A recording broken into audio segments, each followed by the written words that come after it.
Hello and welcome to this Car Pod. I'm Kenan. I'm Filippo. And there's a lot to cover today. Let's start with the news. The big news of the week, the Lexus LS is dead. Yeah, big news of the week, huh? Let me tell you something. It was the Jaguar XJ first. Okay. Well, because big full-size luxury First sedans. they came for the Jaguar XJ. First, they came for the Jaguar XJ. Full-size luxury sedans used to be a big deal. Yeah. Like when I was a kid, there was no luxury SUVs, which obviously all these buyers are buying now. They're buying Range Rovers and all that. There was none of that. Yeah. And a big luxury sedan was how you told people that like you had made it. That was the flagship. It was the brand. flagship of the brand, and it was the flagship. Yep. It was like what people wanted to be seen in. Flagship of status. A big body Mercedes, Princess Diana. Like if you were a mover and a shaker, you had a full-size luxury sedan. Sure. The XJ is gone. Jaguar doesn't make one anymore. Nope. The Lexus LS, which was a segment pioneer, really, in a lot of ways, that's now gone. The Audi A8 is next. Mark my words. Okay. How many Lexus LSs do you think they sold last year? 20,000. I'm sorry? 11,000. I'm sorry? 6,100. 2163 in the US. Wow. By the way, the data What that was the best? I don't have it before 2005. This is from Good Card. Well, Bad what Card, was the it? great What site. was it in 05? In 05 was 26,000. What was it in 08? That was the new. In 08 was 20,000. Wow. In 07 was 35,000. Okay, so that was we're the like, year that we're the like LS460 10%. 10% of it. It's 20 a years trickle. ago. The market is no longer interested in these cars. And it's crazy to imagine, like, it's funny because we've watched some of these automakers pull out of some of these once popular segments, right? The Ford Fusion and the Chevy Malibu, like mid-sized sedans. Sad, but true. And what happens when that happens is it leaves behind only the esteemed players. Minivans, right? People backed out of minivans and only left the Odyssey and the Chrysler. Yep. And that's going to happen here too. And it will leave. There will always be an S-Class, but there will not always be the fringe cars, like the non, you know. Do you think there'll always be a 7 Series? I really don't think BMW should keep putting money into that car. Yep. I don't know why they do it. I don't understand Heritage, it. I think that might be the only They're reason. still probably making money on it, and they still sell in Europe, whereas this car doesn't have a Europe to sell to. And China. Keep China in mind. Large sedans do well there. I don't think Lexus has any presence there. Yeah, but it's gone. That's the end.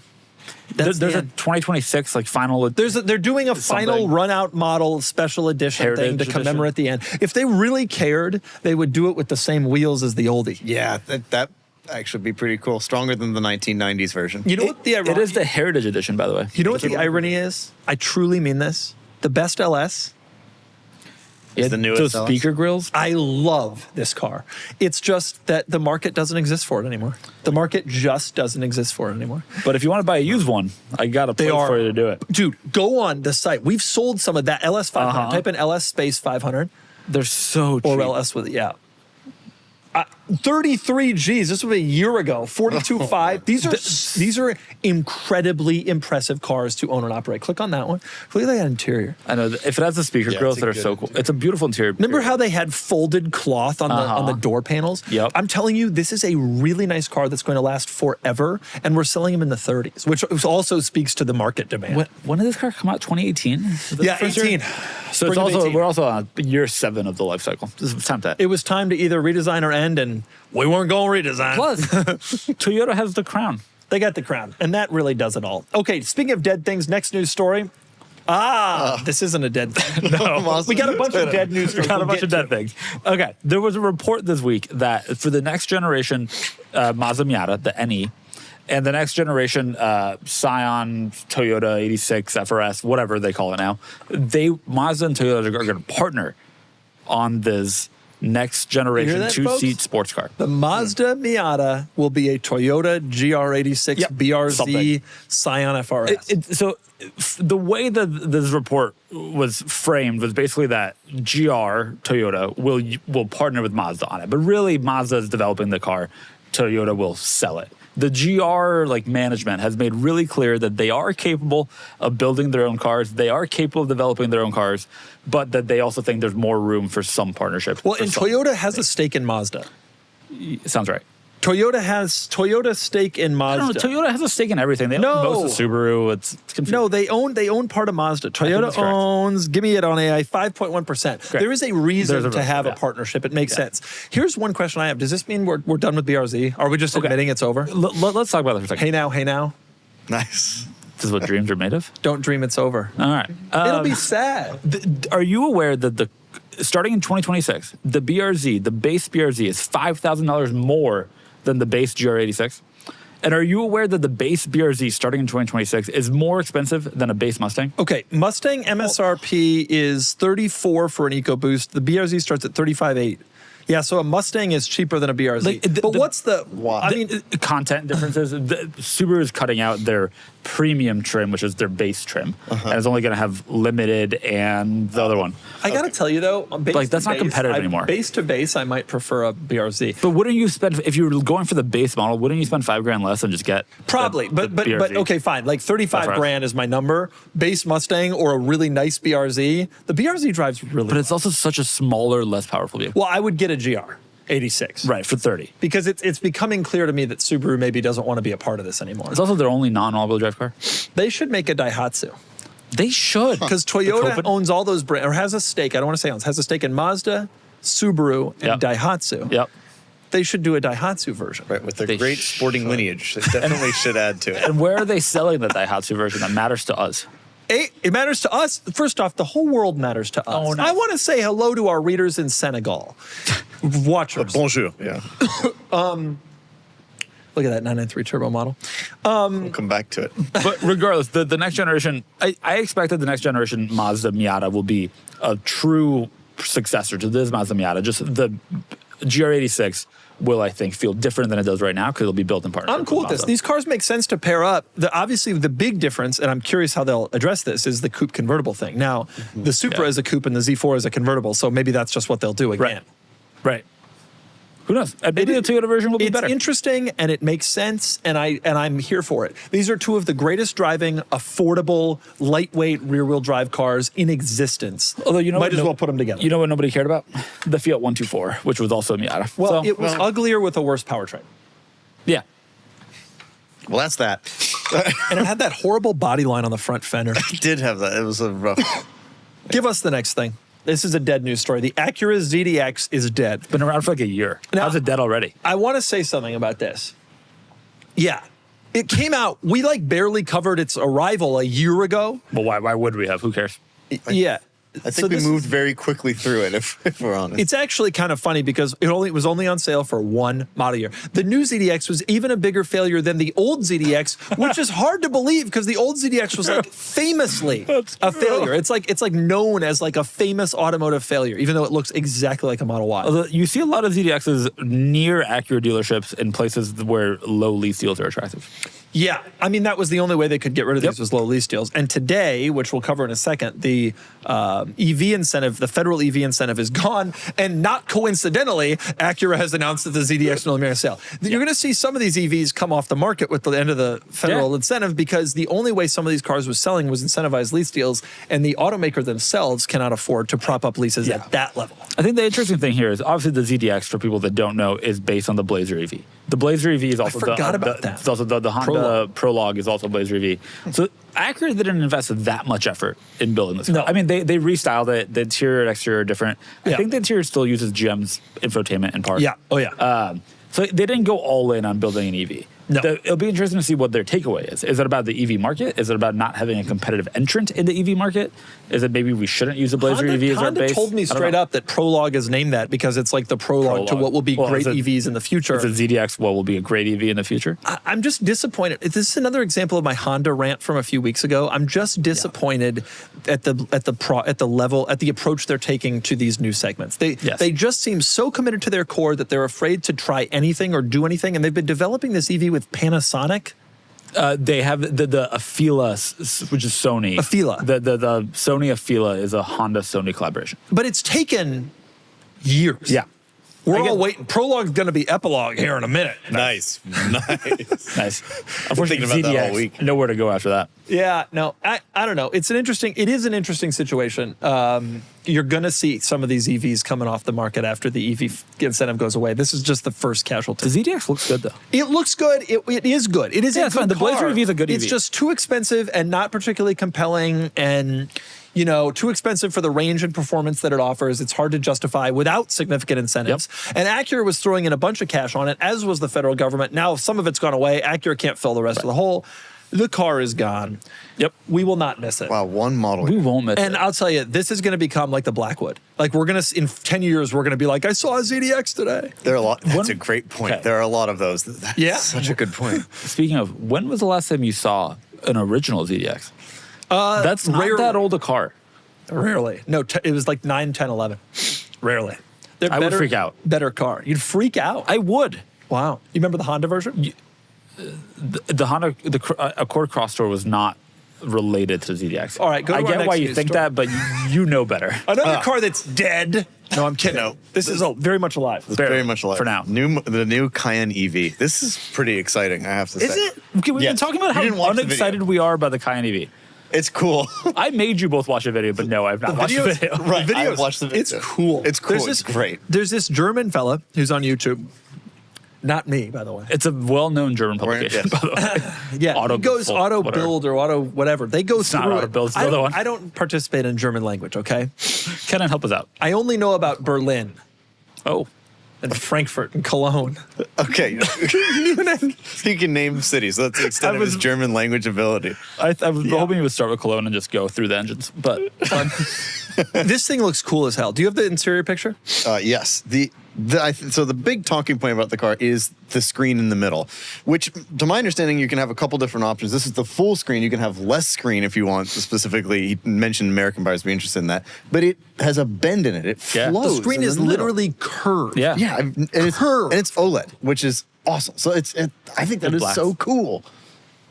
It's so cool. It's so It is cool. so legitimate cool. Also, I think the car looks good. They haven't revealed photos. I don't understand this. I don't understand how this video exists. It's There are like, a few It seems videos. like he Auto jumped Autogefolt is like a real German There are a few reviewer. videos already about it. Yeah. And but there's not like good press photos yet. Right, Like this is the photo, picture. The previous photo doesn't really show how the car looks. I can tell you though, I'm kind of surprised. It looks nice. And this is the first to well, I I'm say sorry, that- Porsche designers. No.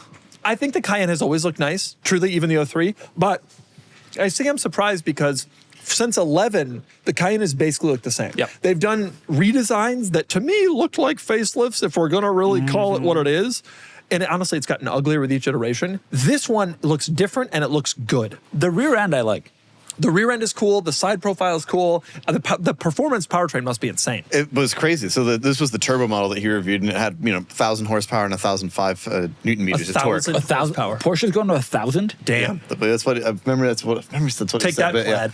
But it Right. did 0 to 60 in less than three, or it's like less than 3 seconds. Yeah. You should be faster Because it than was. that. I'm trying to remember because it was all in kilometers per hour. The base model, 500 horsepower. The turbo will exceed 1,000 horsepower. It was nuts. Porsche's going He for hit big it power. on the autobahn. It was Man. wild. 0 to So- 60 in under 3 seconds. Are we excited about the Cayenne electric now? No, it's not going to sell well. I mean, it's not Okay, going to sell great. well, and it's going to be radically overpriced, and it's going to be a total flop. But I'm more into it than I was. And I'll tell you this: I loved the Macan EV. Yeah, I it's a think great car. I think the volume expectations are too high. I think there's a lot of mistakes around that car.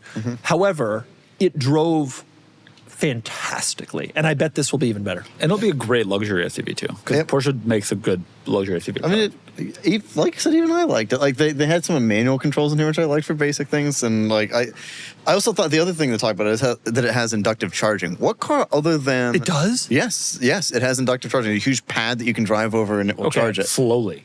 Well, but it has it. I mean, But, the only the other car technology's the only not other car there. I could think of that has this is the McLaren Speedtail. Speedtail. So I think that's amazing that what will be a mass-produced car will have that. What not I've always useful. been told from every automaker I've asked the question to is the car requires too much charging and it can't be done. There's heat, there's loss. It doesn't work. Like your phone, the car has so much more energy requirements than your phone that inductive charging doesn't work. And maybe it will. I'm very curious to see how it works. It'll be hot, I bet. Oh yeah, well yes. And if the Germans feel that it can be done, then there must be something to it. Fascinating. But I think that's one of the big talking points about the car. Can I say something that Kenan, you said before we started filming today? Which was you were excited by the configurability of the menus. Yes. So on the bench, you No, could. I don't want to know more. I just wanted people to know that you specifically said that. I thought it was cool because like this little section tilts. And so if you are like in maps or whatever, you can slide up and choose a bunch of different things that you can adjust down here, climbing controls or whatever. And from the top also, you can do the same thing. So I've never thought that cool. I see the day when Kenan was excited about. Well, excited the about the whole integration car. of it is really nice. And the fact, again, I just love that. I'm excited about the whole car. We've talked on this podcast before about how we are car enthusiasts and are not the biggest fan of EVs in the enthusiast space. However, for a luxury vehicle, for a luxury SUV, an EV is a perfectly fine thing. And Porsche, the Taycan was excellent. The Macan EV is excellent. The market is not necessarily there. But the cars have been great, and I think this looks like a fantastic iteration. Very curious to see how it actually is. 27, they say, is the model year, so we'll see it next year. I also like that it's slightly longer than the gas version. I thought that was kind of an interesting, but Yeah. it fits Third the row luxury dreams. thing.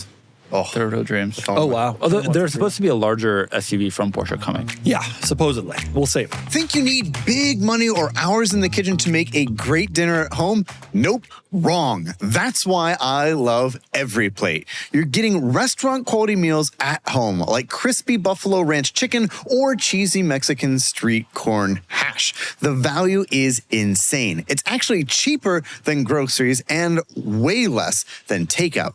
The recipes are super easy to follow and can be ready in about 30 minutes, which is perfect if you're tired of making the same thing on repeat. And since the menu changes every week and gets delivered to your door, you'll never stress about what's for dinner again. For me, I always have stuff going on, cleaning the M5, playing tennis, long beach walks with Emily, which is why it's nice to have one part of life that is just simple.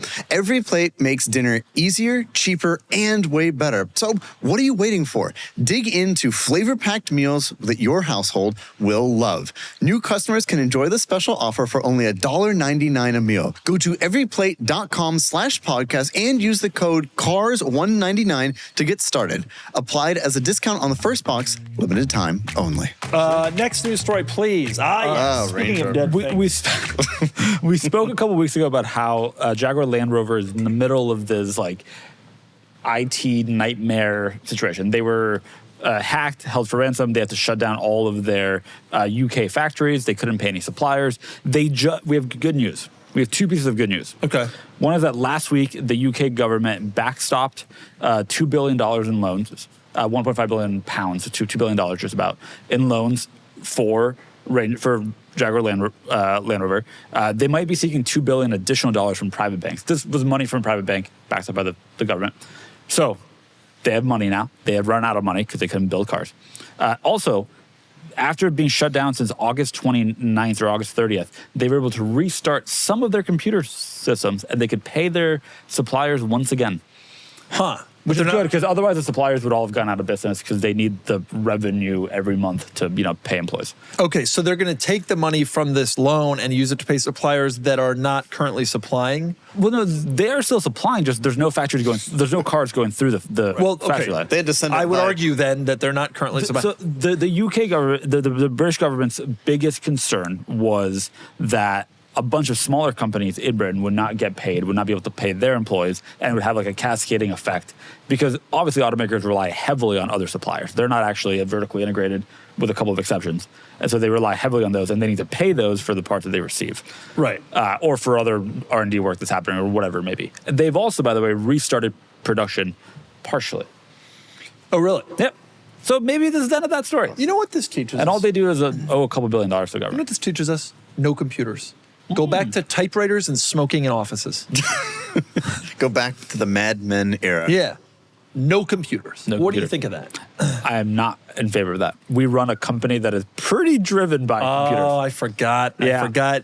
This is the problem with this podcast. I'm not able to freely think because Cars and Bids is always it's always up there. You know, I also mean we are Like, I on wanna- computers. I People wanna are bring watching us this back on their computer. to the computerless age, and I'm saying that. I'm giving that great opinion, but Cars and Bids comes in and says, no, we need computers to function. You want to build stuff And like it's we like- did with the Countach. We got to make a pod where we can just say what we think. But then how are people going to get it if they're anti-computer? They'll come. We'll stand in the square and they'll go here. there you go. The podcast from the town square. What an which idea. The state of California has ruled is like the Target parking lot / the grocery store parking lots. Right. Modern town square. The modern town square. Okay, that's interesting. It'll be interesting to see how that goes. Of course, this is the biggest news story of the week. Glad we put it 7th. What federal EV incentive is gone. We're filming this on Wednesday, October 1st. Wednesday, October 1st. It is dead. D-Day. No, yesterday. Yeah, I don't. Yes, maybe. If you manufacture bad electric cars, this is D-Day. In general, okay, here's where things get agreed. So for a long time, the federal government has been offering incentives of up to $7,500 towards purchases of EVs. Yeah. These were income tested, so if you were making above a certain amount of money, you would not qualify. But leases, which are not sold to you, are sold to the leasing company, did qualify. And there were a bunch of rules, right? Like the vehicle had to be made in the U.S. or with substantial U.S. parts. There were a bunch of rules. It's one of the great stories how they cheated their way around this. Yes. The Biden administration decided no more blanket EV tax credit. We're just going to do it only for people who make less than a certain amount of money, because that's what the libs do. So that's what they did. But then they realized the lease company can take the full tax credit and apply it to the lease. Yeah. And so that's anybody who bought EVs before, which was nobody, then nobody bought EVs. Then it only made sense to lease them, because then you could still get the tax credit no matter how much money you made, because the leasing company was the buyer of the vehicle. And this is the problem with legislation. We should have none of it. No legislation, no computers. No legislation. I like that. That's a good platform. But the incentive is dead. There are a few states that are still doing their own state version. Colorado's one. California is not. And the governor of California has explicitly said that this is all Mary Barra, the CEO of GM CEO's fault. Newsom said it was Mary Barra's fault that the EV incentive went away? His rationale is Mary Barra specifically petitioned heavily to have against there being fuel economy restrictions, and he is tying that to that, which is fair and also not fair. Doesn't really matter. But here's where it gets interesting. So there's a few automakers that are trying different things to still sell EVs. By the way, EV sales in September and in Q3 generally, incredibly strong. There's a few companies that have reported numbers, and their EV sales, Hyundai, Kia is one of them, Ford is one of them, GM, I think, was also reported. Their numbers are up notably. The thing that's important to remember with those cars specifically is that those cars are especially dependent on this deal. So the Ioniq 5, which is a $40,000 car, right? More than the 75, cheap ones. Cheap ones are like high 30s, low 40s. $7,500 lease incentive is 20% of the value of that car. Yeah. That's a big deal.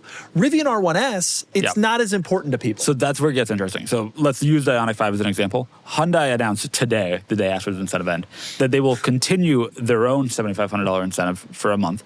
And then in 2026, prices fall by as much as $10,000. So they are lowering Ioniq 5 prices by about the amount of the incentive. Interesting. Or if not more, which is interesting. What about Mach-E? I don't think they care that much about Mach-E sales anymore. They're just kind of done with that. It's old. But the other automakers are trying different things. GM has taken an approach in the last week, which has basically been, hey, dealership, you can buy the car before the month ends and then sell it to somebody else later. They've been quite explicit about it. In other words, they can take the incentive. I mean, they can take the incentive pass along. But I do think we'll see, Tesla, by the way, has increased their lease prices because the incentive no longer applies. That makes sense. It'll be interesting to see what ultimately this is going to have a real effect on the lesser priced EVs. EV sales, which are already milquetoast this year generally. They are milquetoast. Anything but milquetoast. They're the highest they've ever been up. Yeah, but they're barely rising. I looked at the numbers the other day. In Q2 they were down. Well, like 2%. Q3, boy, are they up. Well, I bet you Q4 won't be so strong. Q4 is likely to be a little weak. But automakers, I think, on the low price ones know that price is how they're competing. Hyundai knows that they're selling leasing Ioniq 5s instead of a Model Y because the price is competitive. Yeah. And so they will take losses to keep selling them. But think about what you're saying. I mean, that's not a long-term business strategy. No. They already have developed the car. It's already on sale. They have to kind of keep going with it in some way that they can. They probably have commitments to Korean unions or suppliers or whatever. They're going to make this number of cars. They got to get the cars out, even if it's profitless.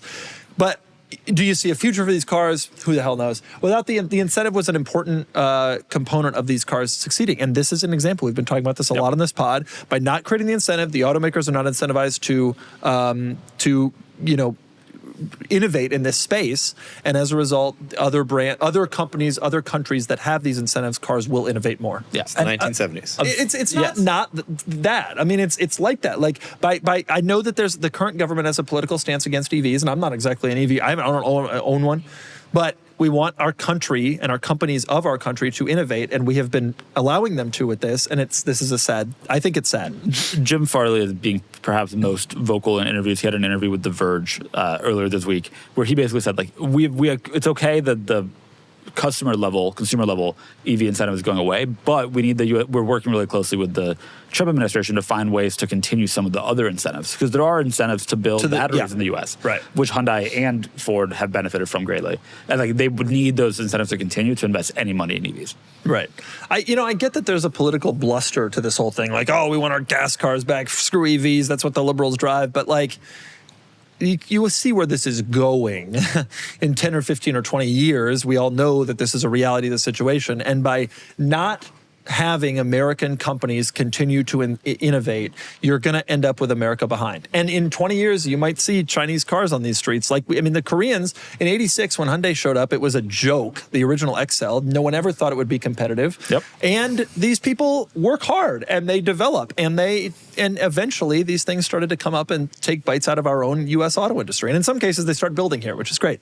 But it's just something to consider. Whenever you talk about, oh, screw EVs, there's more to this than that. You can't be purely isolationist forever. Another reason that we shouldn't have legislation, or maybe I'm saying that we should now. Tough. You figure it out. Do we have any other? Back and forth. There's one more story, which is a quick little hit. Ford Mustang. Jim Farley said in that same interview that there are more Mustang, not Mustang Mach-E. I totally disagree. Not Mustang Mach-E. He didn't say that. I've looked at the data since the quote. There are Finish more the quote. Mustang sales outside of the U.S. of the current generation Mustang, whatever that one's called. What's it called? The new Mustang. No, there hasn't. We say new Mustang. Until it's not new anymore. There is a new name. There is a name. There are more sold outside of the U.S. than in the U.S. in the current generation. This is from Cologne. Here we are bringing Cologne into the... apparently, Australia and like Sweden or Finland or something are the largest outside of the U.S. markets. Can I ask you a question? Do you think this is the only picture ever taken in Germany that has a new Mustang and a Supra in it? What the hell are the odds And of a that? Mark 8.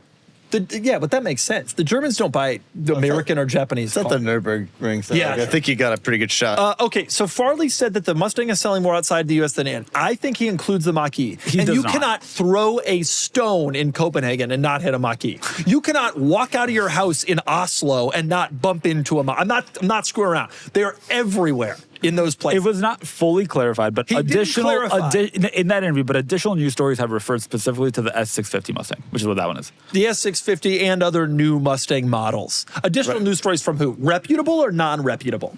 Both. So you got the Mach-E and then the gas-powered Mustang. We're selling more Mustangs out of the U.S. Well, yeah, you're selling Mach-E's in Oslo where the purchase price of a Mach-E is $11. People want the American Mustang, the nameplate. The quote directly is, we're investing a lot in Mustang. I think the people don't get about Mustang is that it's a global car. It's the best-selling sports coupe in the world. We outsell Mustang outside of the U.S. than inside the U.S. Sports coupe, but they're like Mercedes-Benz with the GLE coupe. Right. Hey, this car pod, you know I'm all about value, whether it's my Porsche Carrera GT or a quirky Nissan Murano Cross Cabriolet that makes you do a double take. But today, let's talk about a different kind of asset, Acre Gold.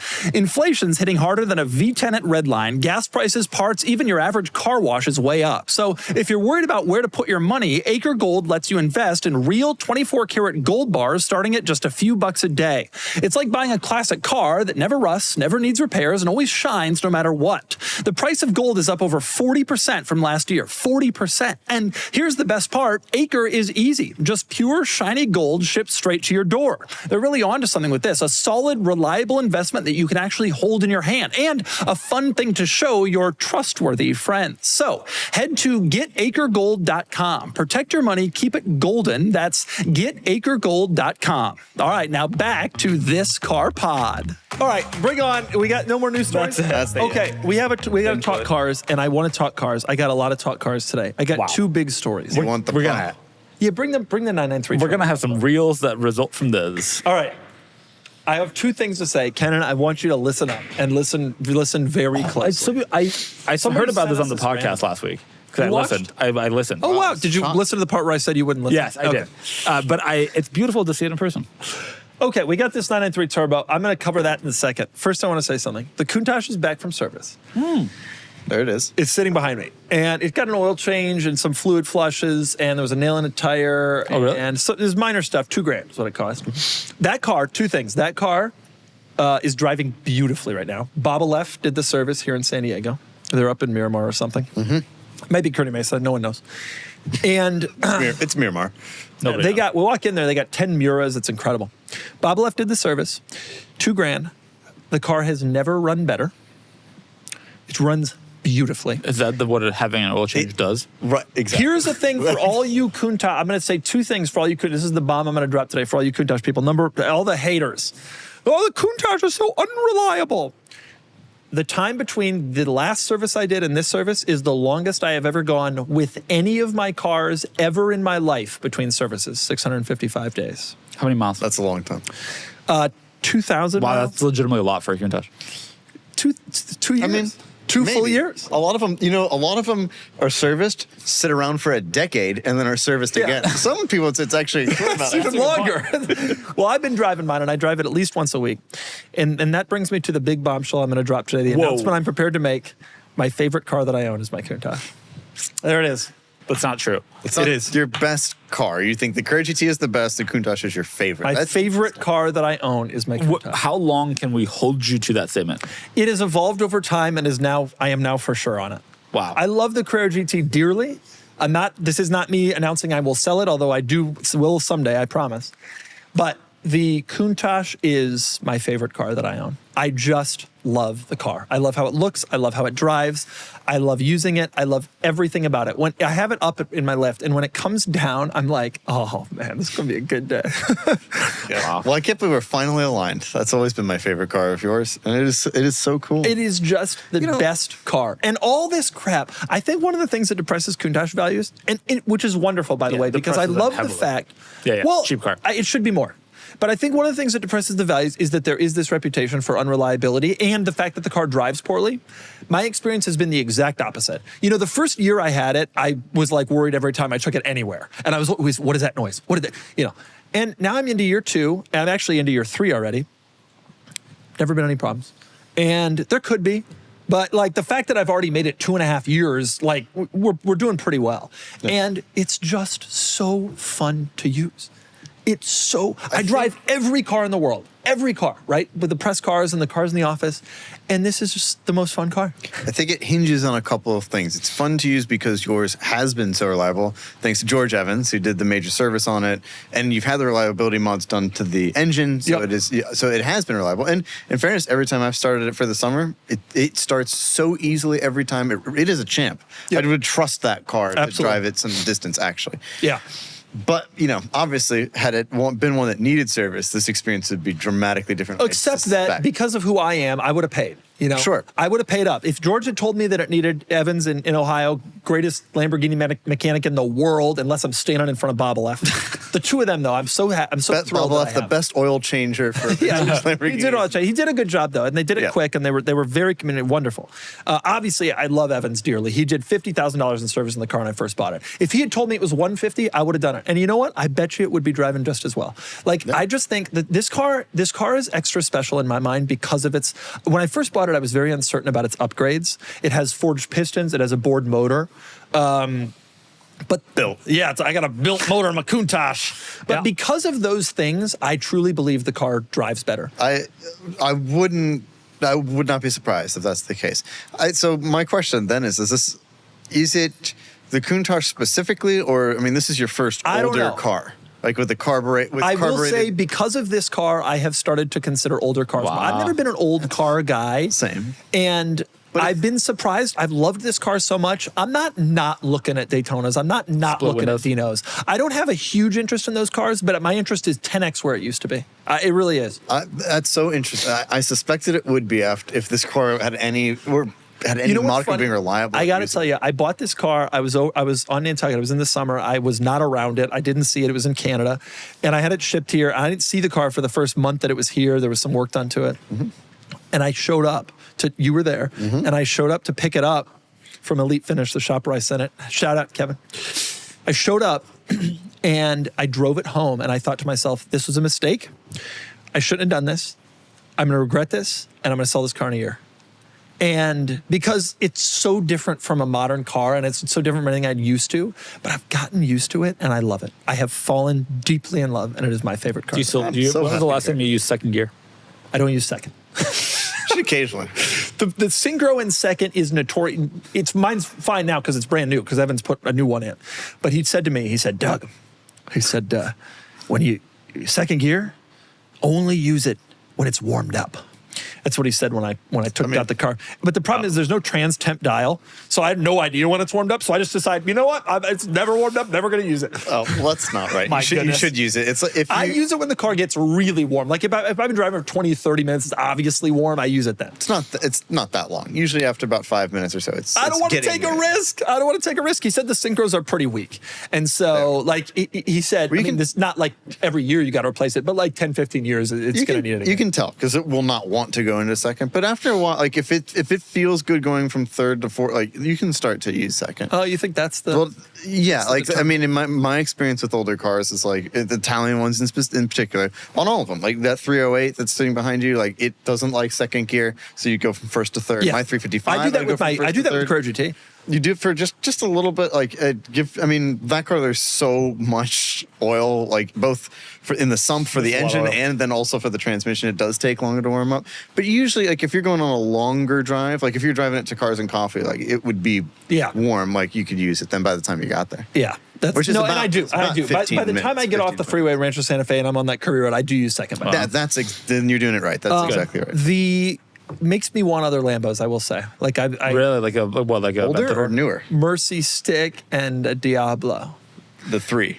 I don't want them. I don't want to be a Lambo guy. I never saw myself as a Lambo guy. Who wants to be a Lambo guy? Right, it's such an amazing car. It is. You're driving it around. You're having an unbelievable experience. You're giving this incredible experience to people around you who are so excited. This is like a life. Yeah. Like you talk to adults and they say, I still remember where I was as a kid when I saw a Countach on the street. Yeah. You know, and like this is so cool. It's just cool to be part of it. I love it. My favorite car that I own. Well, I'm excited that it has opened the back catalog of some of these great iconic vintage cars to you. Maybe. And it is a very special. On that subject, should we talk about the 993 Turbo situation? Yes, since we've got this one. Last week on the pod, I announced very strenuously that I was ready to buy another car. It's been over 2 years since it's been over 2 years since I bought a car. I bought my Sequoia like 20 months ago, but I don't really count it daily. It's been over 2 years since I bought a fun car, which was the Countach at the end of 23. I bought it in the summer of 23.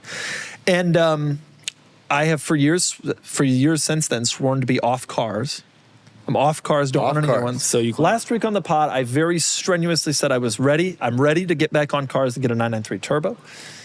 And I found one, and I found a nice one. And then I'm not going to get into the particulars yet. This is still ongoing, but not very ongoing. But I found one, and I've discovered, I do a lot of due diligence when I buy a car, and I discovered that the odometer had been rolled back.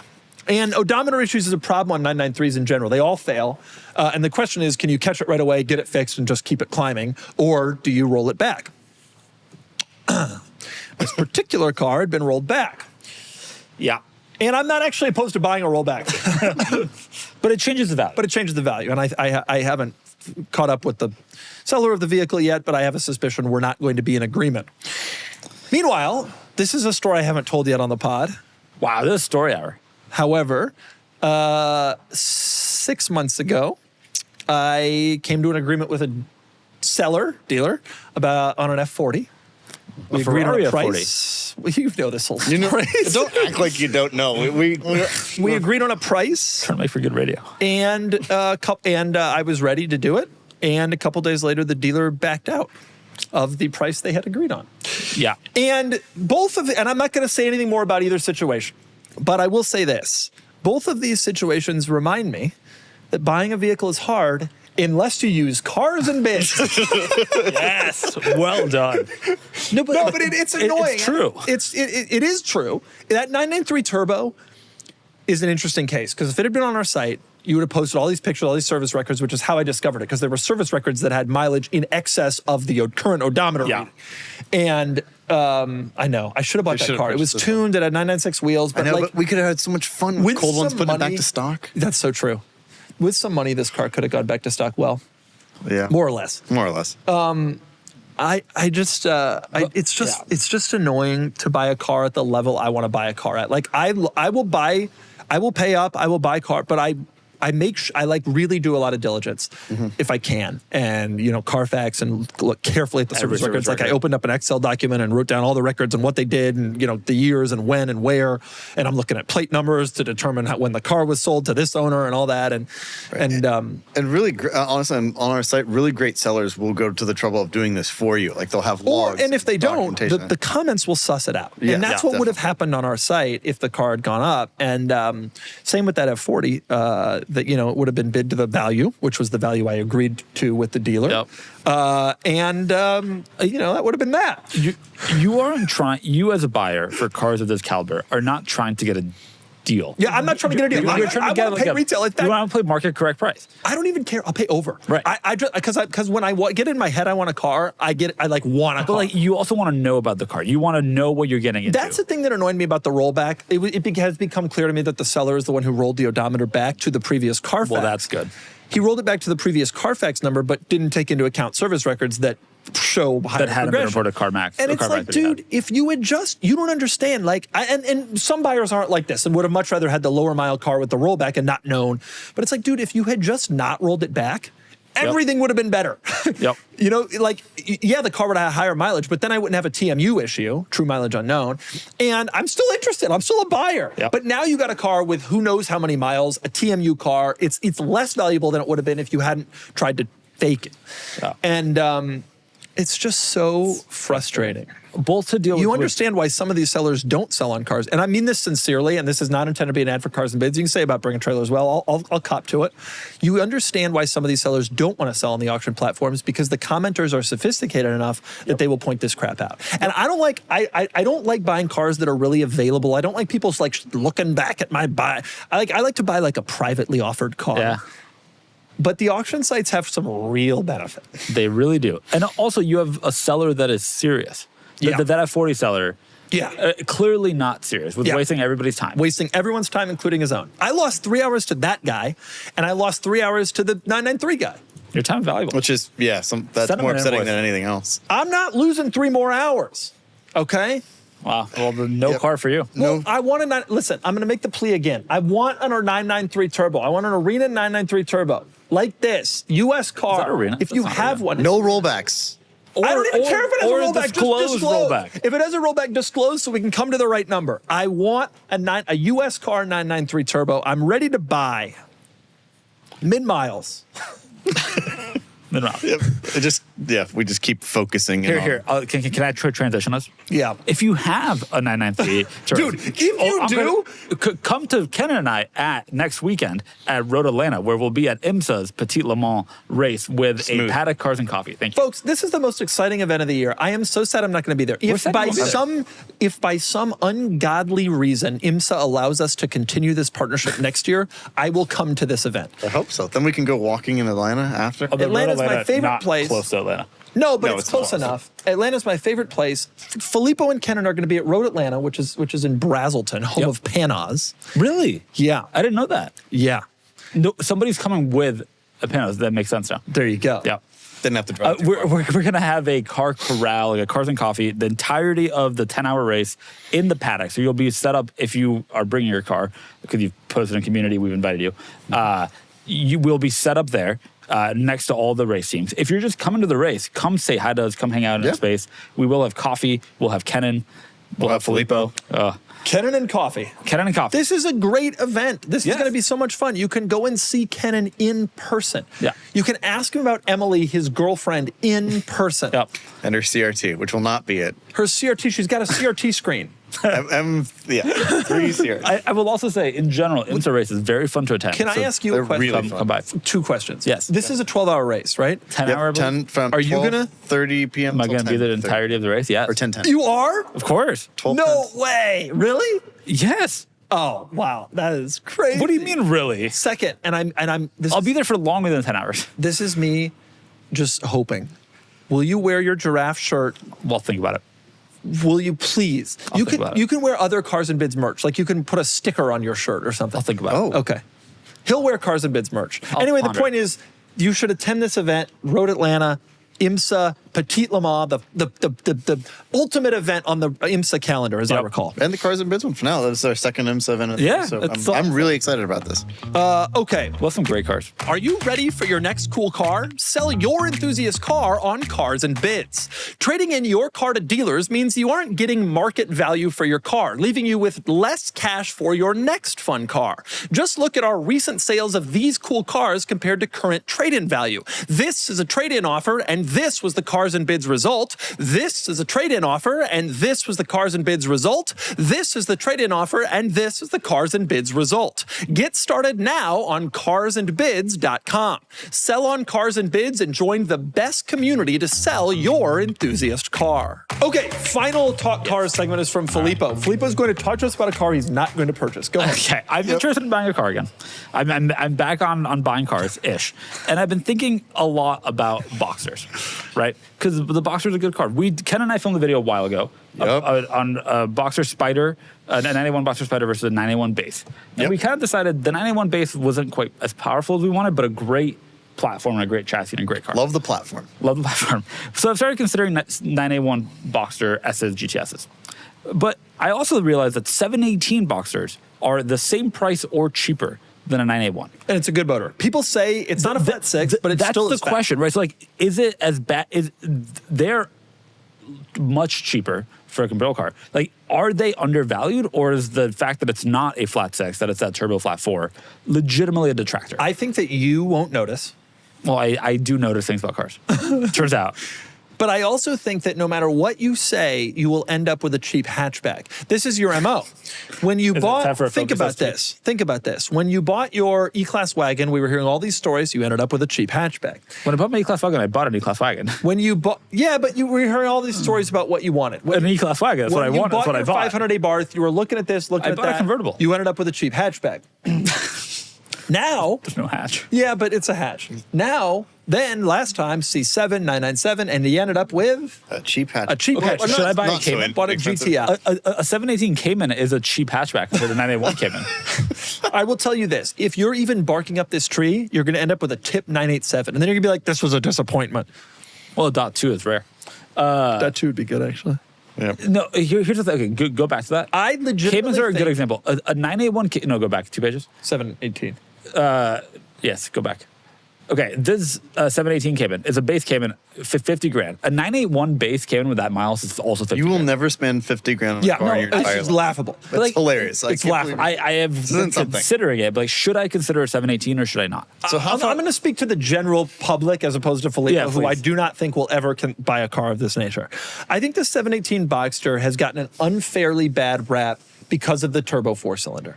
I think that it's like the Ferrari. The 458, the F8 comes with its turbo engine, and people are like, oh, it's not as good. Well, folks, you're lucky it's not electric.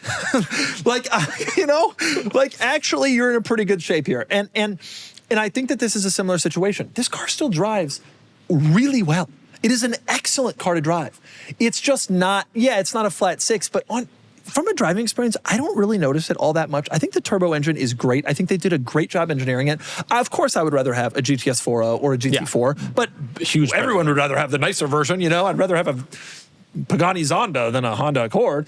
Right, that is the nicer version of the Accord. It's the Zonda. Famously stair-stepped up. The F Roadster. I just think these cars don't, I think for a general person, there's like this talk when you go to a car event, oh, the 718's a four-cylinder, it's not as good. I think that's said by people who haven't driven them. It is good. This is legitimately interesting to hear because it's more power than a 981. The chassis by all accounts is phenomenal. All They're phenomenal. cheaper than a 981. Yep. They've depreciated a lot. The question is, will they depreciate? You kind of know what to expect from Porsche depreciation. The 718s seem to be depreciating much more substantially than that. Will that continue or will it taper? Well, some would argue then if the 981 is depreciating less and it's going to hold its value more, that you should buy the 981. Unless and you get think that the cool range. 718 is at the bottom of its depreciation Well, curve. there's and won't depreciate another as much. component here, which is what do they do next? Yeah. Because I think 718 depreciation curve stops if they do go full electric. But they aren't. Well, maybe. See, they said they were going to go full electric on some versions, Yeah, it's but true. then so if the Boxster becomes full electric next time, except for the GT4 and the Boxster Spider and the top versions, that probably will have a beneficial effect on the 718. And even more so on the 90. You get my point, because this will be then the last gas-powered one, Yeah. right? Even if they do a GT4 RS next or a Spider RS next with a gas engine, like the base cars will, this will have been the end of the line. It's just hard to buy a sports car with 4 cylinders that didn't have it originally. Like the Lotus Elan was a 4-cylinder, had a 4-cylinder. The like there are a number of cars, like the Miata, 4-cylinder, always had a 4-cylinder with power. To be fair, these are not These have non-powerful. power. It's 350 horses, right? Real power. Yeah, but then it sounds like a 4-cylinder. It's just the sound is a big part of it. I'm going to just say something here. The little flat 6, not exactly I a Carrera GT, you know what I mean? Well, I didn't say it was a Carrera GT, but it sounds better than a pedestrian 4-cylinder. Like I think 2.7 liter flats thing. when we drove that base, like I thought the sound wasn't one of my fine. complaints. I thought it sounded fine. It needed an sounds like a exhaust, Porsche. but like it sounds like a Porsche. But right. I don't this necessarily sounds like a think- Subaru. Yeah, but like Yeah, but it does. It doesn't neither sound like a car Porsche. I'm buying for the sound. If I want a sound, I get a GT350 and walk away. Well, but that's part of Whoa. the sports Same car price. experience is the sound. That's what you want to get. I don't. Anybody looking at one of these cars, buy a GT350. But if you don't want a GT350, which you should, the 718s are becoming really good deals. So Filippo, It's what on my color will mind. your Golf R be? Okay, there is You know, one replace your interesting. GTI. There's one interesting thing about these, which is we auction so few regular 718s. Yeah. we Boxster yeah. Spiders as frequently as regular ones, and that's true across like the enthusiast sites. Enthusiasts didn't I really hate buy to it. say this. I think that's it. I hate Which is to also say true this in Marquez, because by the way. I don't want to make anybody feel bad out there. In this case, sometimes I'm willing to make people feel bad, but in this case, because I don't believe it to be true and it shouldn't be true, but this turned out not to be a car that was bought by enthusiasts. It turned out to be a car that was bought by someone who wanted a Porsche, who wanted to spec out a car, who was maybe getting older, wouldn't have the chance again. It lot of was not a PJs. car that ended up mostly in enthusiast hands. I think that is unfair. It's like the California. I think it is unfair. I think it is a very good enthusiast car. However, yes, it has ended up, what you see on the enthusiasts, on these sites, is generally enthusiasts selling to enthusiasts, and this car has not made its way there. I'll still consider it.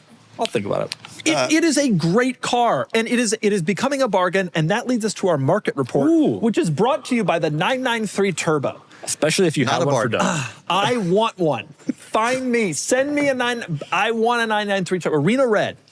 The market report. US. We want to talk about, US. I don't want any Euro crap. I don't, if the VIN has a Z in it, I don't want anything to do with that. That's such a deep cut, but look up 718. Okay, the market report. We're talking about these getting cheap. Let's talk California. Yes, so we Yeah. recently sold a Ferrari California with no reserve on Cars and Bids. It was this one, and it sold for $65,000. With the Star Wheels in with- Wisconsin. With the Damn. base, the early Star Wheels. Yes, now this car did have some issues, admittedly. What were they? Go down. It was, what was it? It's actually not a thing that's it. Just there's a check engine light for the catalytic converter. There is 9-year-old tires, CEL. The front suspension is leaking. There's wear on the infotainment screen. That's not that bad. Scratches on wheels. That's no problem. Oh, I mean, so The driver's seat doesn't It function. needs some work. but Needs it's not some- so How many bad. miles? and it did have miles, 45,000 for a Ferrari. Driven That's, but my point is that 65. The floor now has gotten to 65 grand for a dual clutch V8 powered, relatively modern Ferrari. Say what you will, these cars drive great. They it's do. It's the 718 thing again. These cars drive amazingly. Right, and I understand there's some questions about the way like the rear end in particular looks and stuff like that, but they do drive well. Ugly cars get a lot cheaper as they depreciate, or ugly cars get a lot prettier as they depreciate. Right? They do, yeah. Like this car. This car car was one- ugly at 175 in 08. At Yeah. 65, I'm looking past a lot of its flaws. Yep. Yes, it is. So, I agree with that, but I could not believe like this. 65. The 360 was a bargain. Like we always like that's what I think it was like a bargain. This like, car is the Mondial of the modern world. The difference being Same it drives really price. well. And Yeah. actually, Mondials drive pretty well too. Yes. But this is generally a good car. Legitimately a good car. Hey, Ken, stay on that photo for a second. Oh, well, too late. But I just want to move us off this. I will give you $5 right now if you can name that red car. I'll give you $5 right now if you can tell me how much horsepower. 480. 469. 480. How many gears does it have? It has 7. And you know what? That's a Buick Encore. GX. Yeah. All right, I wasn't that far off. You're close. But anyway, I think that it is such a bargain. And 65, honestly, those flaws too. You buy the car, you put it on Turo, you fix none of them. You make $300. Then we rent it to go do car There you spotting. go. And I have That to interior looks nice. But next time you sit in the back of it, I'm not doing No. No adult can sit in the back That of interior car. does look nice. approve You know, that. I got to tell you, for 45,000 miles, that interior's held up well. Because one of my complaints about Ferrari is that they're not meant to be used all that much. It's like art, and so the cars just wear so much faster than like Porsches and other cars. I don't it know. looks pretty good. That looks pretty nice. Well, I mean, it looks good. That said, all the buttons, I'm sure, are sticky and stuff doesn't function as it's designed. Chrysler infotainment. Occasionally, though, the passenger seat just starts moving on its own. Ferraris, that's just how they so are. specific. the ghost. That's the Ferrari way. I'm telling you, this is for 65. That's a pretty good car. Agreed. Imagine you're sitting behind that steering wheel. Yeah, for 65. and it sounds like a Ferrari, and it goes like a Ferrari. Yeah. It ain't slow. It's got a V8. It's not like it's some plug-in hybrid 4-cylinder C63 crap. It's still an NAV8. Yeah. It's not like a 4-cylinder 718. Speaking of cars that cost over 65, pull up the M5. All right, pull the E60. Okay, this past week we auctioned a very low mile E60 M5. It had 3,300 miles, but it was the SMG. Yep, and an early one. And it Launched as failed an to be early. reserved at 74. I will say this is by far the highest public bid to amount or result that I found for automatic E60s. Folks, this is rare. We talk about Filippo's bringing up a car that didn't sell. We like to pretend during the market report that we sell all the cars. Well, reserve not met. We don't know what that means. But Filippo brought this up. I sure did. This is very impressive. It's a strong, legitimately, it is the highest public result for an E60. Yeah. Didn't sell. We sometimes, especially when a car just has no comps, we just want to see what the market Well, and also, says. Who knows? How do we know? Who knows? Nobody knows. But Sometimes these cars sell for green Cayenne sell for 125. that Right. feels like a lot of money for an SMG 60 M5. Well, and again, an 06, it's a pre-LCI car too, so they're just But it's inherently white. less desirable. But it is white, which is a rare car. Very rare. That's it. I don't know if I would have cut it loose if I were the seller. I know what they were looking for. I'm not going to announce. The prior record, by the way, was 60K for like a 10,000 mile car a year ago. Yeah. I mean, it's hard to know. How do you value a Like, do you tip? think it goes up? Maybe. No one Sticks wants- will. Low mile, a If it was 3,000 mile miles stick, this would be Hey. twice the amount. Given that this was bid to 74 and the California sold for 65, which would you rather have? The 0-mile E60 M5 or Wow. a driven California? An E60 M5 that needs rod bearings tomorrow anyway, and a manual swap, or a California that needs everything. I don't know. I'd get the Cali in 2 seconds. I think I'd. What am I going to do with a car with 3,000 miles? You can't Right, use can't this. drive Keep it. You hope it appreciates, but will it? Like, is there desire? It's special, obviously, because it's the only V10 M5.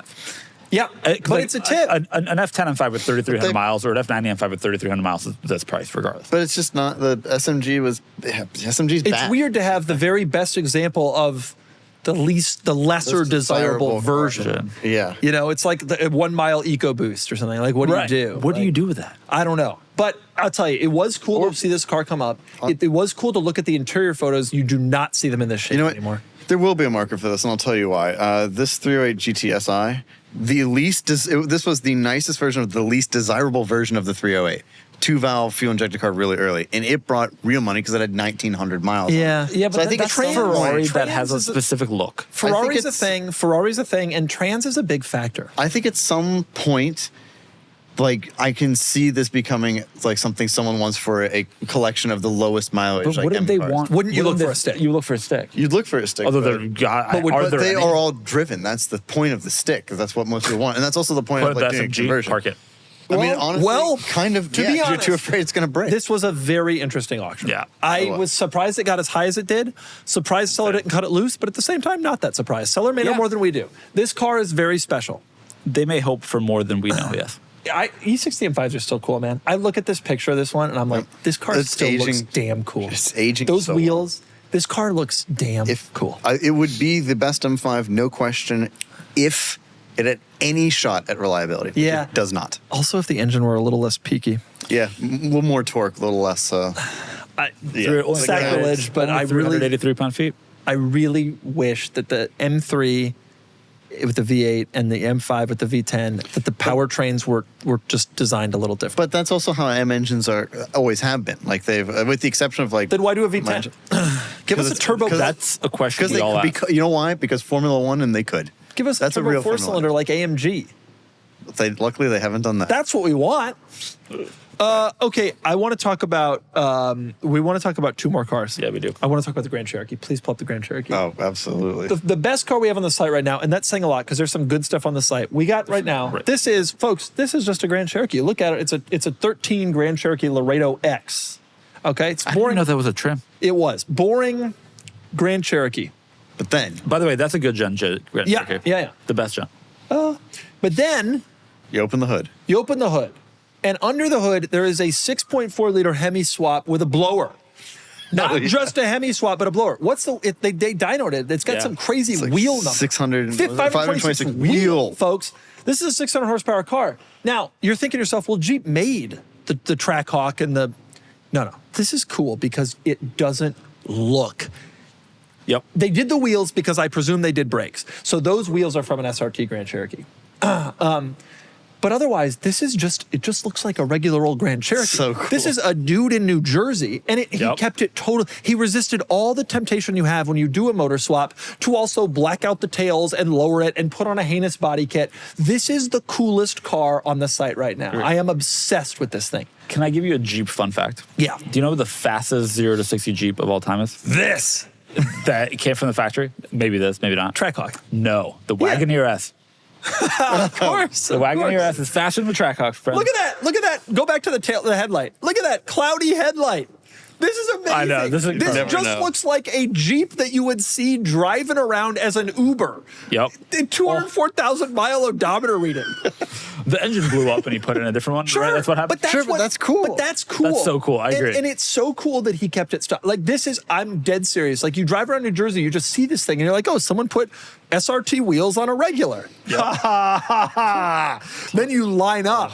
I'm trying to remember, what was that other V8 swap truck that we had that like, looked stock from the outside but had a There've been a V8 in? few There've been a good few swaps. But that's the thing. If you I do this love and a it looks swap like stock, that. It's it's so good. I love a swap like this. so cool. It looks so It takes so legitimate. much more restraint not to do the dumb other stuff, and yet it ends up so much better. It's so cool. Totally. I totally 526 wheel. That's real. This is a 640 horsepower car. That would blow Ford PT. Filippo in the next tooth. Oh, yeah, This Filippo. thing is so serious. This way. Next Tuesday. If you were legit, this is what you If I were buy. legit and I lived in New Jersey, I would. What do you mean you got to live in New Yeah. Jersey? Evergrande You know, there. it does No, surprise me. you This, could live in Pennsylvania, but like it's iffy. it does surprise me this was done in Pennsylvania has emissions. It does surprise me this was done in New Jersey because it's like they're like tight with that stuff. Like it was the other one you're thinking about was that Xterra. That Xterra that That's had what it was. the Yep. Titan V8 swap. Oh, that was cool too. Amazing, right. amazing Was it a Pathfinder? vehicle. That one, the green Oh one. yeah. Yeah. Yeah, look at grand that. a lot. And again, Good, well remembered. lifted it, like made it cool off-roady, but didn't mess with it otherwise. Didn't do dumb stuff. Looked pretty that stock, was but then under the hood. Under the hood, it had a Titan V8, which just looks like a regular motor. Like, that's so killer. Anyway, love the Grand Cherokee, want the Grand Cherokee. Yep. Someone out there buy it and enjoy it. Yep. Is it no reserve? It is. It is. Go bid. You could bid. Okay. We want to talk M Roadster, and then we got to move on to questions. Yes. So I think about this a lot when you're a Porsche guy. Porsche people. I've had love, more Nissans than Porsches. Do you know that? Is that so? Yeah, I had a Skyline, a Cube, and a The Cube. S-Cargo. The Cube was a technicality. What do you Didn't mean? your brother just give it to you for like Yeah, a long but I weekend? owned it for like 2 years. That Alright. car, here's a story about my Cube.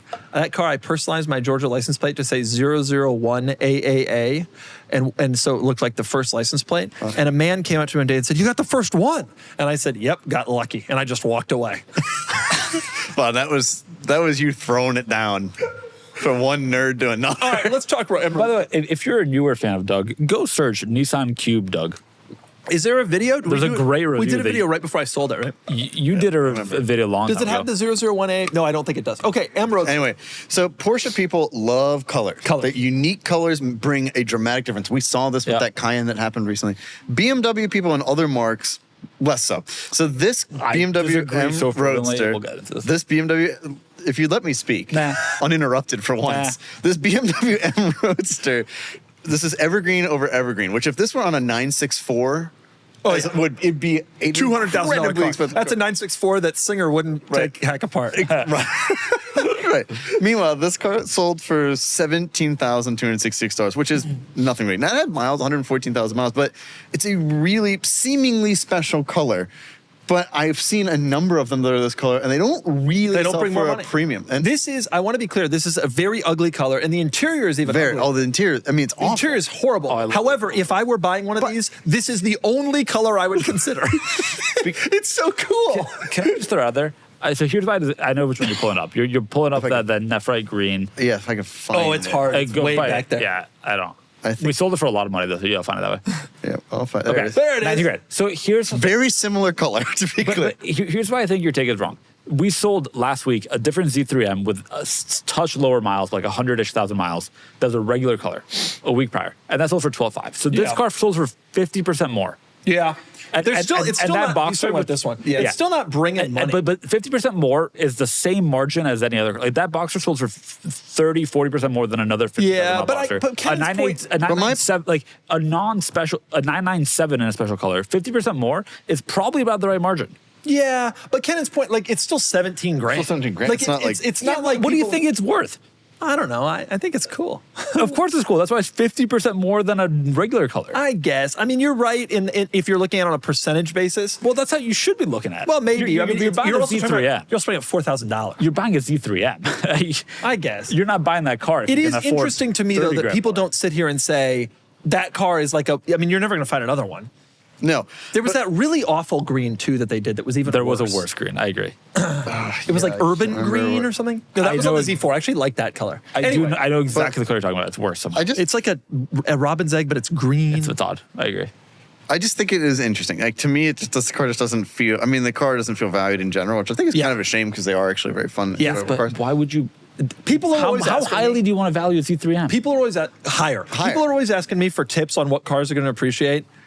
I don't know if it's gonna, but it should. This car is radically undervalued. I agree. I just think the Z4M is as well. I think Okay, both. the Z4M, I agree. The coupes is the coupe closed yet? The Estoril coupe. Yes, this Look, one, dude, 28. Okay, that got some money. But Got still, some money, but- 28 is a bargain for this car. But when you consider an S54 with the same mileage costs, What, you don't think this is a bargain? This is a fun car. 16. It's a fun car, but 30 grand is a real amount of money. This is a very special Special car. car. It really is. The clown shoe, it was a very unusual I agree look. it's incredibly cool, but is the experience worth more than that? Not really. Is a Z3 Is a 250 GTO experience worth 40 that's million? not a car I consider. Yes, if you're at the pinnacle of buying art, which is fundamentally what you're buying, then fine. That's right. This is art. Look at that rear three-quarter The view. reason I'll tell you this, I don't entirely disagree with what you're saying, but I will give you this counterpoint. The S54 cars sell for three. If this was an Estoril S54 car, Yeah, we'd be no, talking about they're $100,000 massively sale. overpriced. But That car, whether or not to be it's clear, over or underpriced, had the 130,000 market, miles. That's not whether or that not it's bad. over or underpriced, the market radically values the S54 and radically does not value the BMW S52. people. And it seems wrong. It seems like they should be tighter. There is a 70 agree. horsepower difference, but other than that, you're still getting it's a significant amount. But you're still 25% getting- difference. But I think the coolest part of the car is you have this bizarre, low production, low model year, weird thing they'll never do again. They probably shouldn't have done in the first place. A hatchback coupe makes no sense. I love it, which is why it's worth twice as much as a Z3M Roadster. Yeah, I think that, both. that doesn't feel unreasonable. I to me. think both the Roadsters and the coupes are undervalued. But okay, I'm gonna be careful because we have somebody in the office here who owns a Low- Z3M low Roadster, production so I'll be model. careful. Why is it that special? It's fun. It's a great car. It's already more expensive than an NB Miata and an NC Miata. Oh my god! Oh my God. It's more expensive than a 986 Boxster, which is the this same makes price point. so much more power about those because the engine's way more It's more interesting. expensive than a 996S. Boxster. It's got more power than those. Actually, it It's doesn't. substantially. It's the same. But it's substantially Yeah, rarer. it's 240 240 horsepower. Yeah. It's not that much more. It's in line with the It's 996S. cooler Yeah, but than look a at it. Boxster. That is way But, like, cooler than a Boxster. The coupe obviously is, but we're talking about the Roadsters. Like they're Oh, we're talking priced about both. about appropriately. We're talking about both. In my mind, they're priced about Well, appropriately. wait. If you're talking about the Roadster, it's not more expensive than a 96 Boxster. A 96 Boxster S is more expensive with than the same miles, a 100,000 mile 96 Boxster is a $10,000 car. It just astonishes me. It truly astonishes me that they're rare. They're unlike Boxsters, which are a dime a Okay. dozen. These are rare cars, and the coupes are legit rare. If I saw an Estoril M coupe, I would freak out. I would follow it. I would take a picture. I would send it to everybody. I cannot think of another $28,000 car for which I would Actually, Acura I did ZDX. recently. I slowed down. There's one on the transport, and I slowed down to take pictures of it because you never see them. It was S52. Fine. And by the way, the S52 is the more reliable Yeah, that's power better. train. One would argue that it's actually better to take an S52, do a couple of mods to it, get yourself up to 280, 290 horse, and call it a day. I actually don't disagree with you on that. I like the Yeah. S52. I had a car with an S52. Why so did did you you buy actually. this? Me? Yeah, I had an S52 and an M3. I've been thinking about it, but I've ever bought, this is another car you guys talked me out of because I brought up the idea of buying this and everybody said you can't have another BMW. Well, I think you should avoid another BMW, but I'm ready for you to get a car. Z4M, by the way, I agree, undervalued. Yeah, the Z4 is the great but This body style is more special. Yeah, but it does come with its own problems too, though. It's ugly. You're saying it's... I think the Z3 Roadster, not a pretty car. Oh my God! All right, let's move on. Well, Filippo just doesn't have This any car. taste. Go to the side shot. Go back to the coupe. The coupe is special. Go back to click on that side profile. That car is so For a while, we had a Z3 3.0 10 office that you reviewed, and I wanted that car because I think it is incredibly it's a cheap special. hatchback. And it's a special cheap hatchback. God, I walked into that one. Just come back. this I car walked is into that rare. one. It's special. The color is special. I cannot believe you can buy that car for $28,000. I truly can't. You get that and a third-gen Viper. By the way, Kenan and I want to say something. I want to say one more thing before we go into questions. I have a new theory. It's like my Cayman GT4 Nucleus theory. It's about Vipers. Oh. Kenan and I determined today there are only 3 generations of Viper. There's the first gen, the third gen, and the 5th gen. Yes, agreed.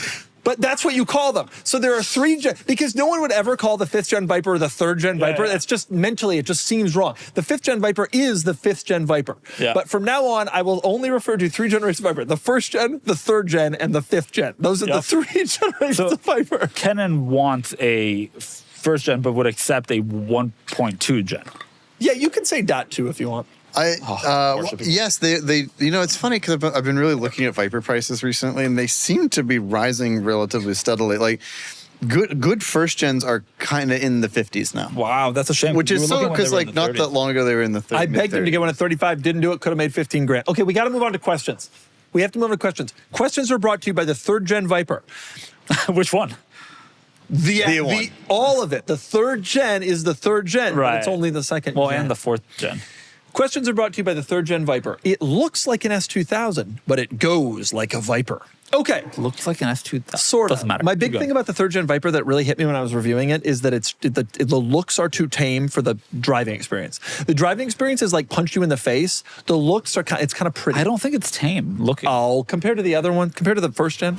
The rear tires are literally twice. I know. The rear is cool. It's wide and all that, but it's the 1st gen. You picked. Yeah. Okay. You're right. All right. Look at it. Yep. No. You're right. I take everything back. I take back everything. You know what? I It's said. the painted windshield. That's part of it. They're not that far off. No. The very long hood proportionally.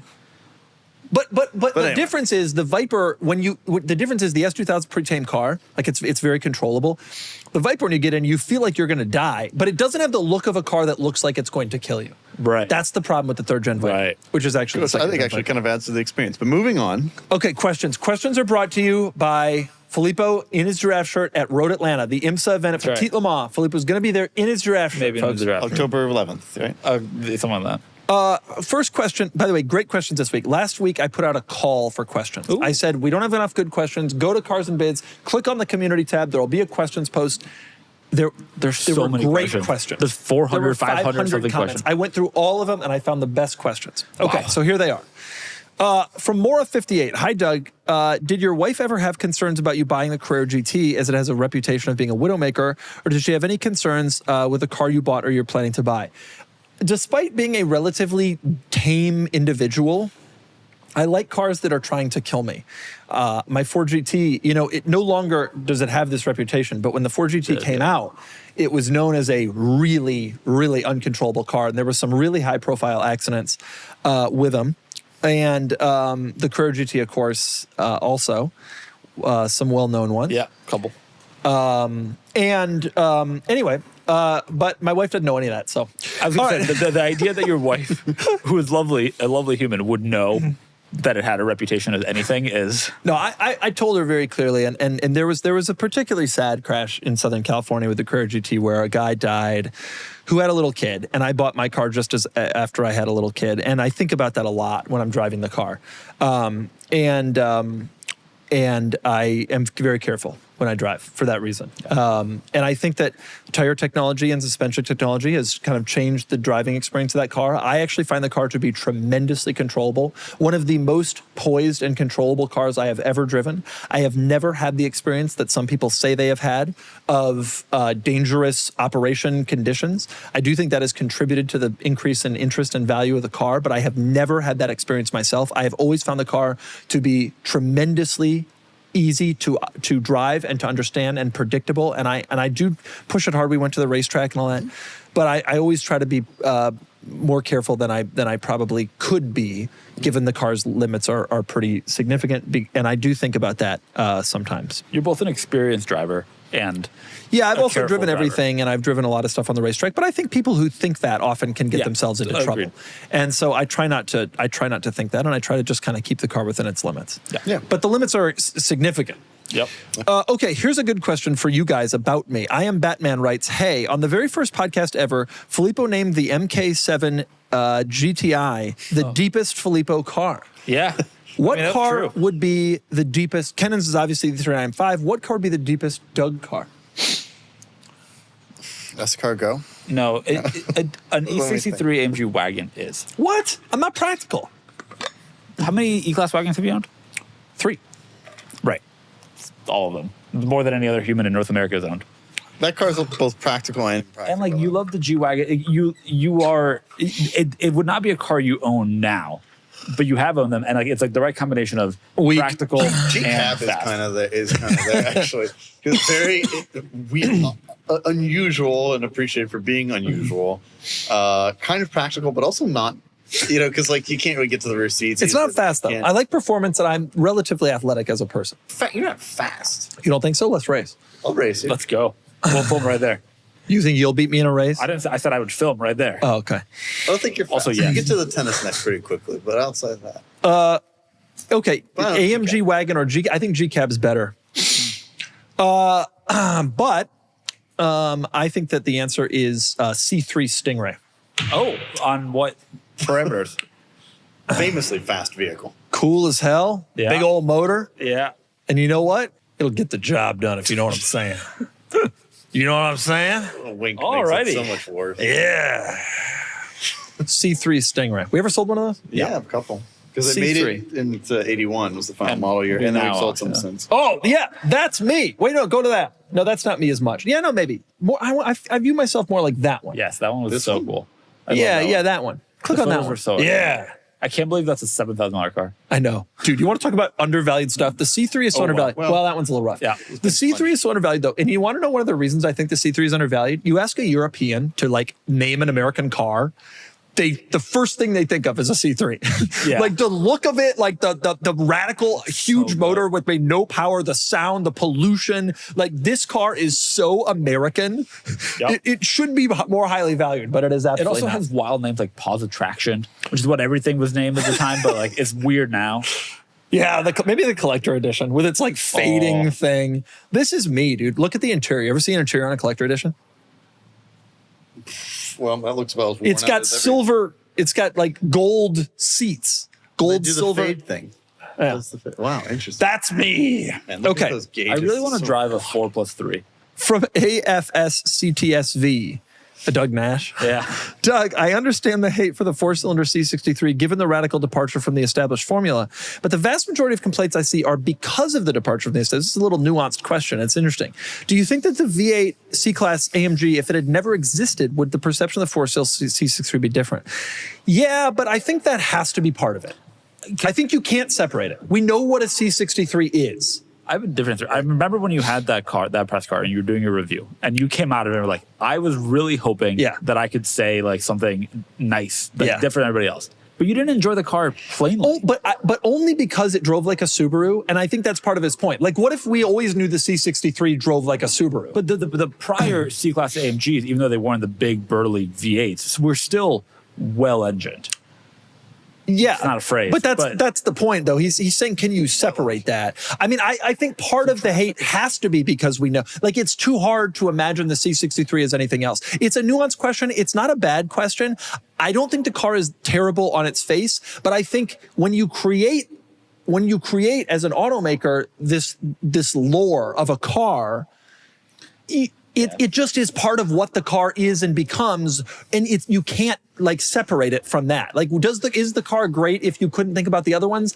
Yeah, I mean, it drives okay. Like, I like an STI, you know. But like, if you're comparing the like a entrant in that segment to a Subaru engine, that's not a positive praise. Maybe, but you I know, just think it is what it is. Like history is what it is. The C63 history. is a The history V8. is part of it. Yeah, you can't separate it. It's a good question. It's a an good unusual question, hypothetical. but I really think that ends up, it just has to be part of the car. And so it's too hard to separate it. Well, ultimately, Mercedes-Benz agrees. Yeah. Sure do. Another very nuanced and interesting question from Daniel Fritsch. Doug, I remember you saying Toyota launched the FJ at the worst possible, FJ Cruiser at the worst possible time. The recession came on. We weren't that interested in off-roaders at the time. With the success of Toyota SUVs and their off-roading pedigree, a relaunch of the FJ as a Bronco/Jeep competitor, could it fit in the marketplace? I think Toyota has decided, for whatever reason, that niche will be filled by the 4Runner. And if you look at it from a pricing perspective and from a total sales perspective, the 4Runner is a close competitor with the Bronco and the Wrangler. The difference, of course, is it doesn't look like them, right? It doesn't have like an exposed fenders, removable doors, removable roof. But for whatever reason, that's the direction Toyota has gone instead. I think the market's cool with that. They have teased an FJ, by the way. If you do, yeah, but isn't it like a Electric or a small, right? If you do another FJ, I think you do risk stealing some of the market that is the 4Runner, because I really think that that's what they've done. And I think Toyota has probably smartly understood that the 4Runner actually is a better vehicle for most people. It drives nicer than a Wrangler or a Bronco. Most people don't ever take off the roof or the doors. And if you remove those items, the 4Runner is a pretty cool car. The Honda Passport guys really got to you. That's what consumers really want. Consumers want a body-on-frame capable vehicle. Okay, the Passport's a crossover. I do think that there is room for a smaller, like burlier looking Toyota, and I think Toyota will make Maybe. it. I would love to see the FJ come back, but I think it would really come at the expense of a 4Runner. I think you would see a lot of people who would have bought a 4Runner just simply migrate over to that car. And I don't think that there's a lot of people who are thinking about a Toyota but choose a Jeep because the Wrangler can what? Take the roof off. Maybe there are some, but I bet it's not a huge. I bet it's not a huge amount of people. I agree with that. By the way, we've given Toyota a pass for the Land Cruiser 4Runner thing, huh? God, one of the great bad product planning decisions in history. We're talking about, of course, the fact that the Land Cruiser Then and the 4Runner they are stole the 300 series Land Cruiser from me. Will go down. They're worse than the guy who rolled back the 9930 odometer. Marginally. Here's another good question from 2Train. Doug, it actually doesn't say Doug, you guys can answer too. Do you lose all respect for an alleged car enthusiast when he purchases a vehicle in automatic when the same car is produced from the factory with a manual, like buying a GT4 PDK versus stick? Personally, no. I think there's a lot of good reasons to buy a tip. Yeah, I think so. I think it also does kind of depends on the car specifically, but like caught an automatic E60 over versus a manual, that's like it's not Maybe a big decision. But also there are reasons, there are value reasons, there are, it depends on how the car is being used. Right. If you're gonna GT4 is a good example. If you wanted to just do track driving with, Yeah, you PDK is probably better. do want Yeah. the PDK. If you're gonna drive it around town and go on like long drives, like we do a country, maybe you want. But if you're going to commute, like Or if you're gonna commute, this is why I've yeah. always said an auto Supra would be cool. Like I think it'd be an amazing commuter. Yeah. And that's true of an Auto NSX. Like, would you rather commute in a Model 3 like everybody else or sit in an Auto Supra? I'd rather sit in an Auto Supra. Manual would be cooler, but not for bumper to bumper. So I think that as long as there's a reason for it, it's fine. There's a lot of other things to judge people about. Yeah. Don't eat that one. Yeah, I'd rather judge people about rolling back. Folks, please. He's holding up the 993. I am a Porsche enthusiast. Porsche guy, some would say. Okay, here's a good one from Clayson 8. We'll do two more. Okay. Clayson 8. Continuing last week's question of what car screams, I know nothing about cars. What cars say the most if you know, you know? Thinking of the Volvo S60R, Vigan Saabs, Jaguar Rs for the mid-2000s. It's an interesting question, and bringing up the S60R. When I worked at Porsche as a Porsche enthusiast, although I certainly wasn't then, and we'd do job interviews, I would sometimes, in the job interview, ask people, what do you think of the Volvo S60R? That was like a litmus test if they're a car enthusiast. It was just enough. Like, what do you think of the Mustang is like too obvious, right? I like that question. Yeah. So anyway, what are the most if you know car? Lotus Carlton. A V70R. I'm not going to give that 60R a pass because those are $3,000 cars now for a bad one on Facebook Marketplace. But a Really? V70R, yeah, they got them real cheap. A V70R. If you know, you know. Don't you think it's a Lotus Carlton? Lotus Carlton is so niche, though. That's what I'm saying, though. But I'm thinking about this as like you see a car and you're like, oh, that person's an enthusiast. Lotus Carlton. Yeah, sure. When did that happen? And literally, 40 RA. Yesterday we were having dinner, and then on my drive home, I saw a guy in a Saab 900 Turbo, and I knew he was an enthusiast. I waved. I think you have to be more specific. I think if it's like if I see a new car, someone driving a new car, like what identifies me. Yeah, but you could say basically any old car. The guy who drives an AMC Pacer who lives near here, that guy's an enthusiast. No, but he's not Here's the because question it's for cars. 50 years old. Here's a question for you that's on the same vein. What car, when you see it on the street, are you certain an enthusiast will be driving? Obviously, Ferrari or Carrera GT. No, I wouldn't. But- okay, Why a Carrera GT maybe, let's but step I'm not back. even Let me going to step give the that. question back a little. A car that you're is certain enthusiasts driving that you see regularly. Okay. What is the most likely? I'm not even going to give you a Carrera GT. Well, if you see it driving, they're an enthusiast. But if you see somebody that owns one, they don't Fine, necessarily but I'm saying car you see around, car you see once a week at least. What is the car that is the most likely to be enthusiast that you Elise. see once a week? You see it at least once a week. you could. Who? I haven't seen Cars at and least coffee. probably Cars and 2 years on the road. I think, but like you see a Lotus Elise, you know. Okay, I'm talking about a car with regular. I'll tell you. I'll tell you why 996, this. 911. I'll tell you why this question comes up. I drive my sports cars, and I am astonished when I pull up next to a GTI and the person doesn't look at the Countach, or when I pull up next to a 997 and the person doesn't look at the Carrera GT. And it suggests to me that there's a lot of non-enthusiast driving enthusiast cars. So I'm curious, what is the most likely enthusiast car? Yes, an Elise. One of the 996. Miatas. One of The issue, there's but so not many- the NC. You don't There's think so many automatic NDs. Yeah, I walk you don't around and think- look Or the inside ND. of every you don't ND think Miata. there's a lot of tip Miatas out there that are just bought by They like are, an older person who but wants if a they- convertible? If they have the BBS, if I see the BBS wheels, I know. A How BBS. often do you see that Yeah. though? I see them on Kevin's all the time. You get my point. But you get What my is the point. car? That's A if I don't see them that 996? often. That's the point. A non-current 911 of any kind. Yeah, a don't know. non-current I mean- 911, 991 though. Even though No, a pre-991 911. yeah, I don't know. I see them around. Yeah. But I don't know. I do see but I still see enthusiast cars that are driven by like there's an E46 M3 in this neighborhood, missing a grill. That's actually a good one. M cars. but yeah, a lot of M. There are a lot of M cars. STI. Yeah. I will say STIs and STI. Zs I see almost every day. They are enthusiasts, but I have found in talking to those people that a lot of times they're just enthusiasts of that community and don't really know all. Like the Carrera GT goes by, it's like a Porsche to them, right? Once the M340i started existing, M cars. You're right. Because like people that are only vaguely into cars will buy the M340 or the C43 AMG or whatever and leave the top pinnacle. Yeah, for real actual enthusiasts. Yeah, that's probably true. Something along those lines. Yeah. I guess. Okay, last question. This is a good one from Bread Bowl. It's a long podcast today. I got no qualms about it. Good pod. None. From Bread Bowl. Hello, Doug and friends. I'm of the opinion that normal cars become enthusiast cars after a certain period of time. What do you think is the period of time that it takes for a normal car to reach enthusiast status? Can you go to Camry? Can you pull up Camry on Cars and Bids? What, 20 years? No, just type in Camry. Yeah. When I was a kid, this generation of Camry was hated by everybody. It was the best generation of Camry. This is my This point. is the point. Car enthusiasts thought this was kind of representative of sort of the decline of the automobile. If you went on internet forums in 2002, all people would talk about is boring people just buy these Camrys and Accords, and they just buy these boring, milquetoast, stupid cars that are just so dull, and nobody wants to have fun on the road anymore. 20 years later, I've noticed there has become this beloved interest in cars like this.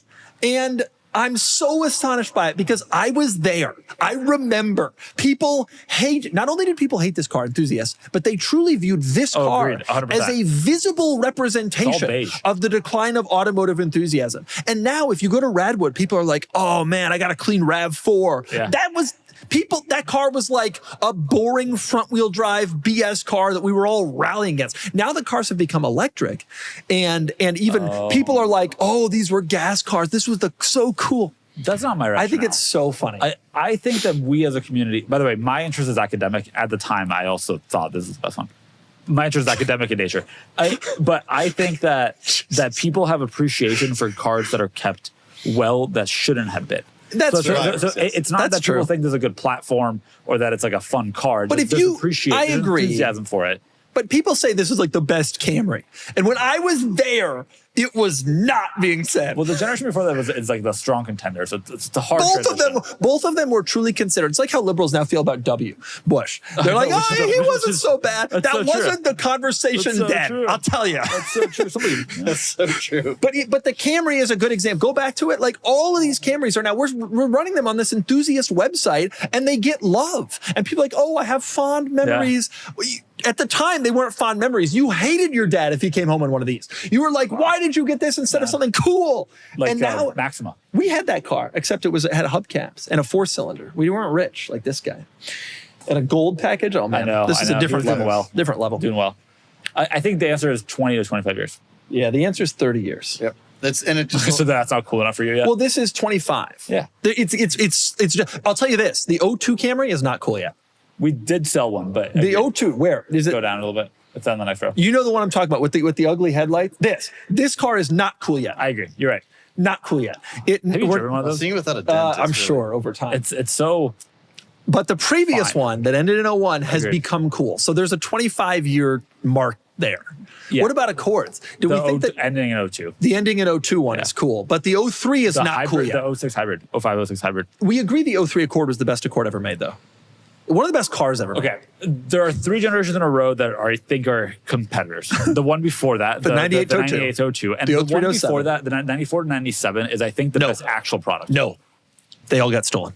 Doesn't mean that wasn't a good. You could they start got it with a stolen. spoon. No, they got stolen because they were a good product. Any car that you could start with a spoon is not the fine, best car fine. ever made. 98 to 02 is. You have to at least need to use some sort of spoon knife hybrid tool. Spork. Yeah. Okay, that's the end of the pod. We're way over time. This Certainly. pod is way too long. Don't watch it. If you've watched it this far, you've made a mistake. If you watch it as far, go rate us on Apple Podcasts or on Spotify. It helps. Yeah, I don't know what that means, but I think you should do it or not do it. Go see But it Filippo and does help. Kenan in Atlanta. It's in like 2 weeks. I don't know what in we're a going to do week. about the pod when they're gone. It's just It's a me week. rambling about the 993 Turbo. I'm staying here to be with you. Filippo's going there to do something with an Aston Martin. I don't know. I'm filming a little video with an Aston Martin Virage. You know, it kind of looks like a 959. There's like a little 959 here. That's what we tell Yeah. ourselves in the Except community. you know what the difference? 993 looks good. That's the end of that. Oh, Goodbye, everybody. Best podcast we've ever done.